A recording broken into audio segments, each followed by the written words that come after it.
안녕하십니까? 반갑습니다. 사도 바울은 편지를 마무리합니다. 그러면서 기도를 부탁합니다. 기도를 계속하고 기도에 감사함으로 깨어 있으라는 권면이죠. 그리스도인으로 당연한 권면이 아닐 수 없습니다.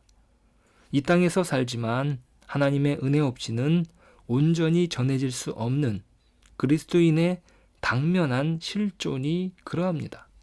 땅을 딛고 살아가는 하나님 나라의 백성으로서의 마땅한 특권이죠.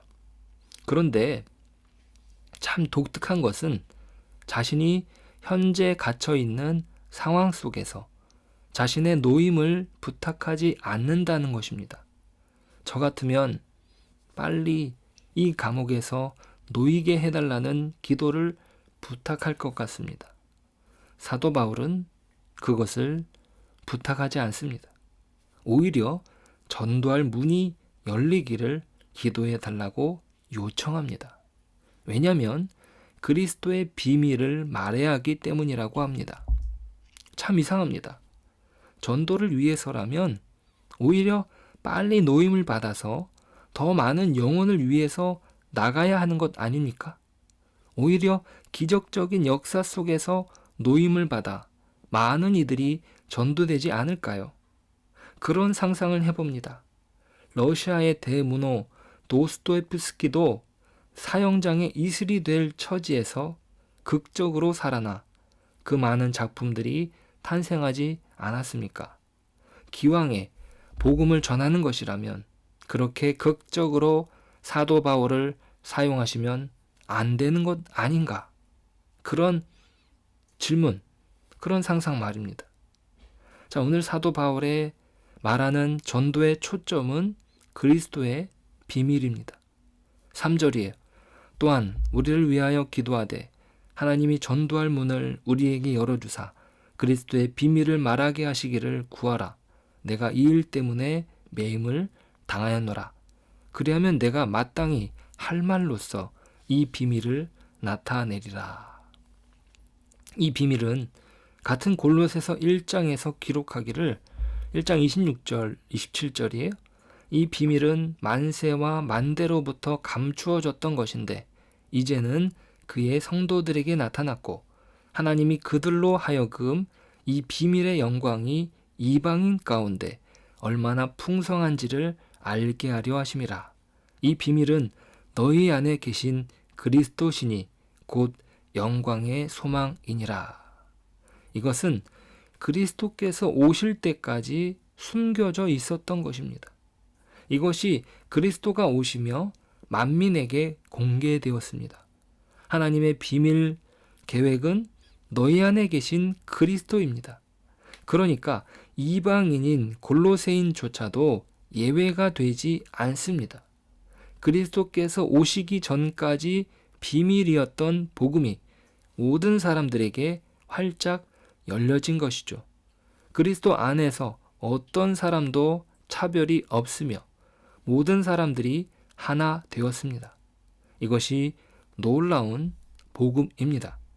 자, 그러니까 사도 바울이 매인 것처럼 복음을 전하는 데 있어서 방해가 되지 않는다는 이야기입니다.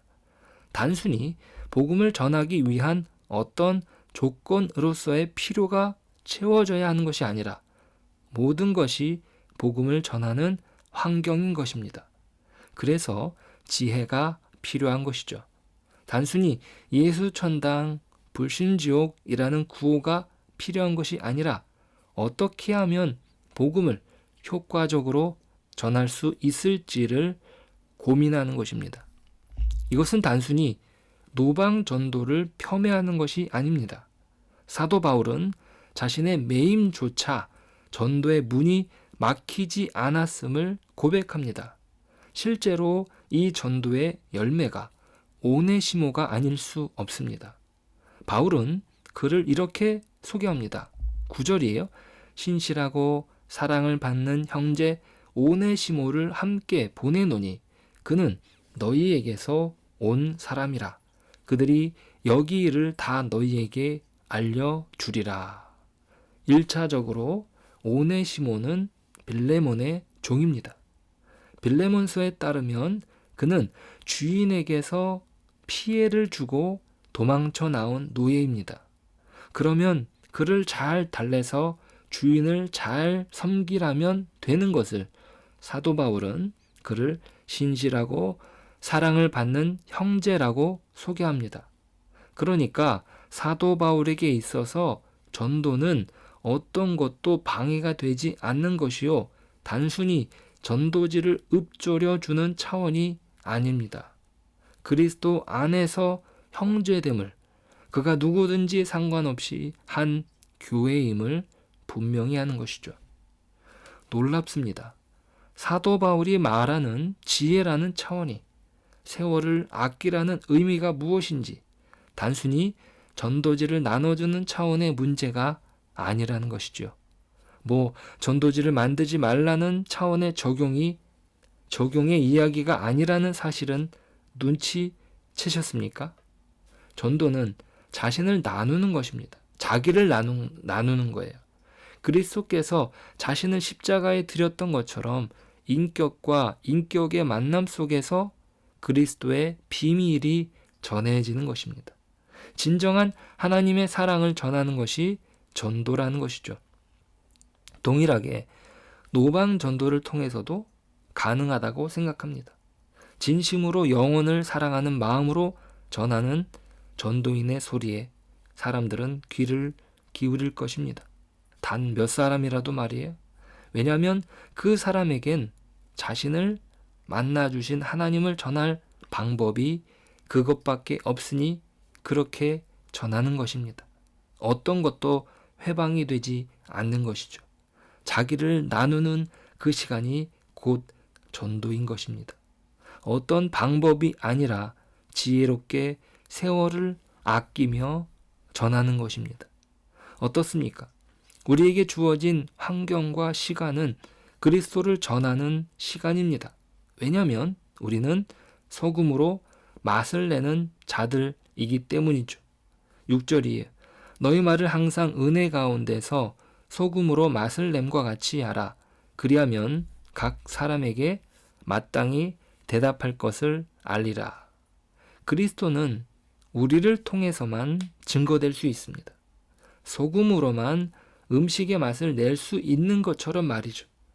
소금이 없다면 음식은 먹기 힘듭니다. 우리가 아니면 그리스도는 드러나지 않습니다. 하나님은 모든 것을 행하실 수 있지만 우리를 사용하십니다. 왜냐하면 인격을 통해서 인격을 부르시기 때문이죠. 우리에게 허락하신 그리스도의 십자가의 사랑에 우리는 인격적인 반응을 하지 않았습니까? 그래서 그리스도인으로 살지 않습니까? 그 사랑으로 우리는 그리스도를 증거하는 것입니다. 우리의 솔직한 말을 통해서 그리스도는 증거됩니다.